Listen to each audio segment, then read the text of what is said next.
Today on Auto Aficionado, we're going to be talking about drifting with Paul Nigro from Grassroots Performance.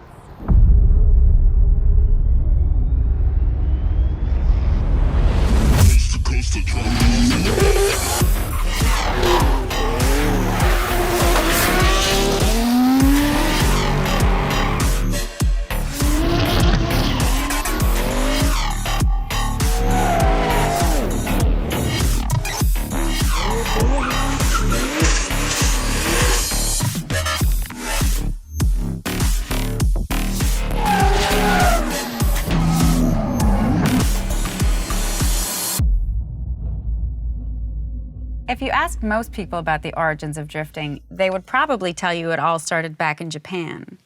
But they would be wrong.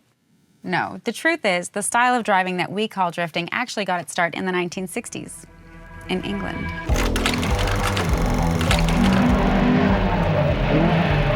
It was during this time that a man by the name of Roger Clark, driving a Ford Cortina GT, was making a name for himself in rally racing across Europe.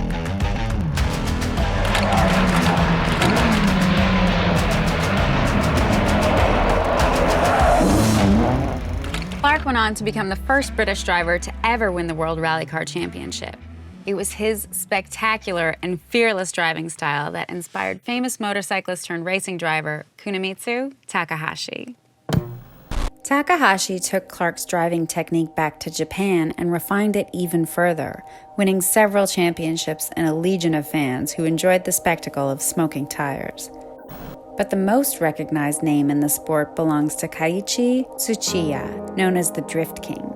Tsuchiya began practicing his drifting skills on the mountain roads of Japan and quickly gained a reputation amongst the racing crowd.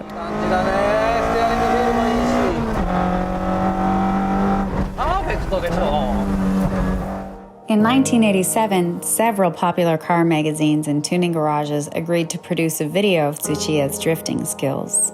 The video, known as Plusby, became a hit, inspiring many of the professional drift racers on the circuits today, racers like Paul Nigro from Grassroots Performance. Drifting style, drifting era, what comes with drifting all comes from Japan.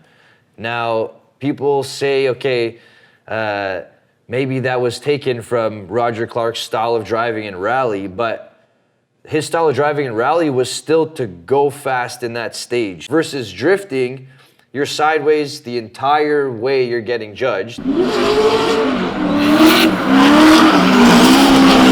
on top of that, there's style points. Your car, it's a totally different setup. So I can see how people say that maybe there's some sort of origins from rallying, but I would say like the true nitty-gritty of drifting all comes from Japan. I started drifting over 10 years ago here in Ontario, but I'd say within the last 4 years, drifting has really caught on fast. And not just that, like the lifestyle, the crews. I've seen crews come and go in racing, but the drift crews genuinely tend to stick together.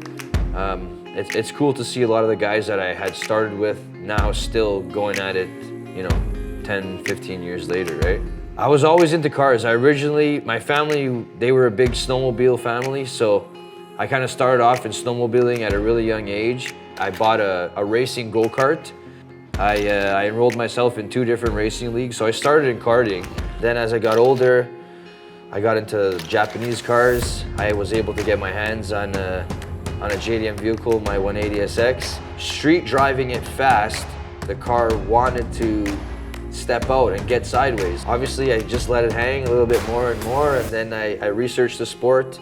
I checked out a couple events, and then after street driving, I said, okay, you know what, I think I'm ready.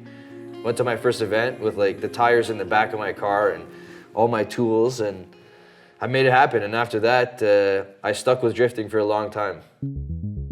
Paul's entry into the world of drifting began with an imported 1989 right-hand drive Nissan 180SX. A sister model to the Nissan Silvia, this turbocharged rear-wheel drive fastback has all the ingredients for getting sideways and remains a popular platform amongst many drift racers.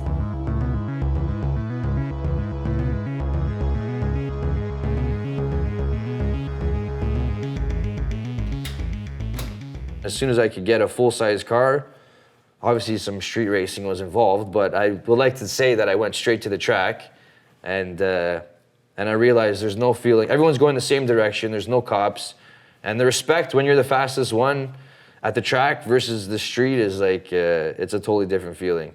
Like going to the track and just people knowing you're fast and you knowing that they're fast, and okay, today's gonna be a good race. Like we're here to spin some tires and we're gonna have a good time.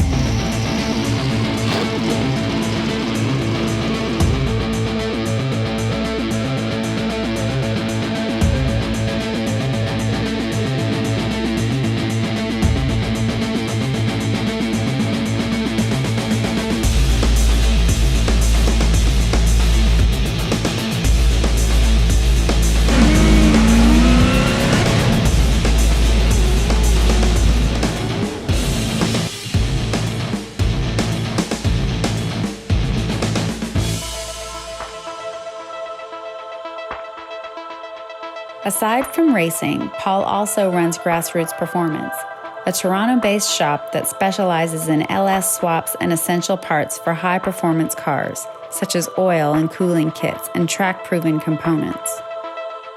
We quickly realized after a few events, it's going to be between $3,000 and $5,000 to run each event. The prize money was $1,500 to $2,000. We were doing it for the rep, and it wasn't even my origins of racing, right, which is wheel-to-wheel racing, but that's how we realized, okay, we know what all these teams need. We know what everyone needs to get to this pro level.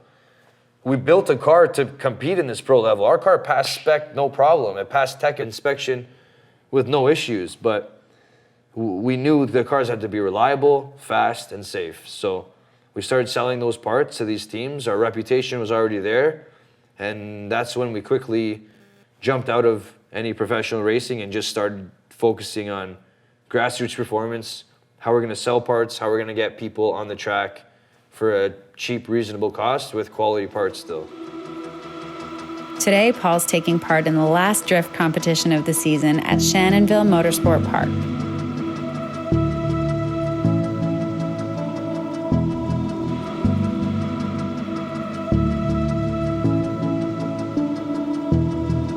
I'll be joining him to see what it's like to spend an afternoon sliding on smoking tires. Hey,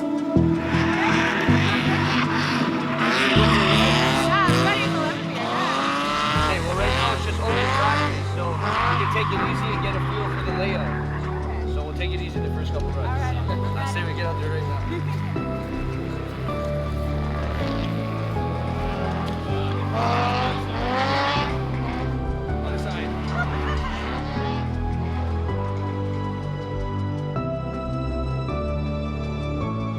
Well, I mean, this is like a backyard event. It's not really, there's no points. There is money being given away, but they're just trying to match the cars evenly, right?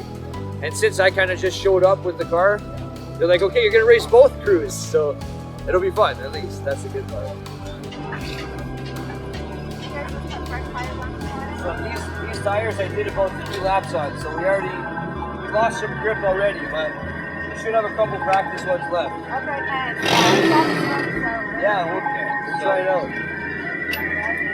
There's no real place to hold on to. So if you put your elbows back, you can actually brace yourself against the seat a bit. Otherwise, you could get tossed around this.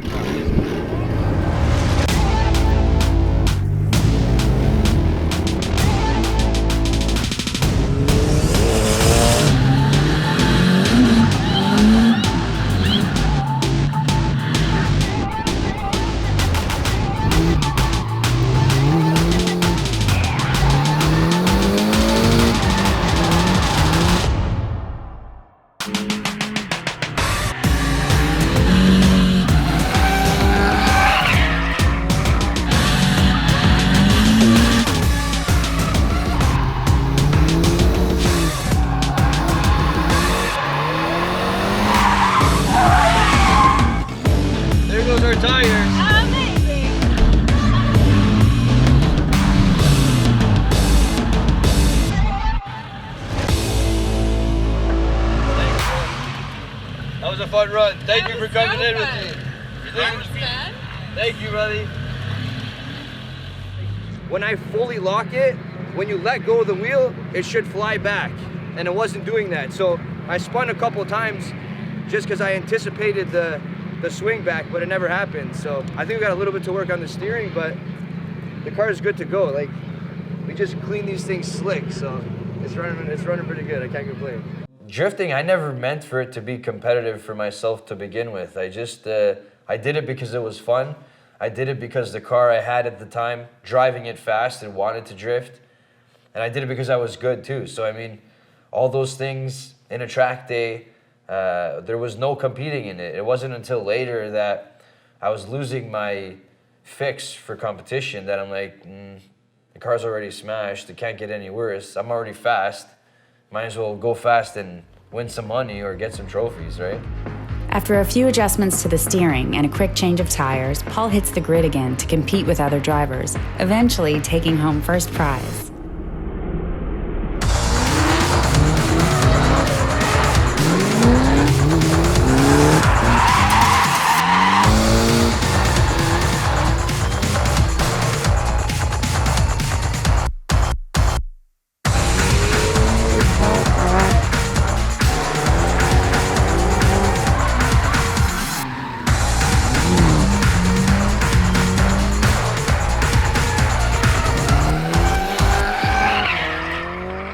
You need the car, you need the backing, you need everything. Back then, everyone was kind of at the same level. Now there's budgets and sponsors and teams that come in. You can pay your way through drifting. If you got a budget, you can win drifting. You can go fast, sideways, and smoke the place out. Unfortunately, in addition to the politics, money is a huge factor. And people just want to have fun, and that's what Grassroots is about. We still just want to have fun drifting, but now it's a lot harder to be a pro drifter now than I'd say it ever was.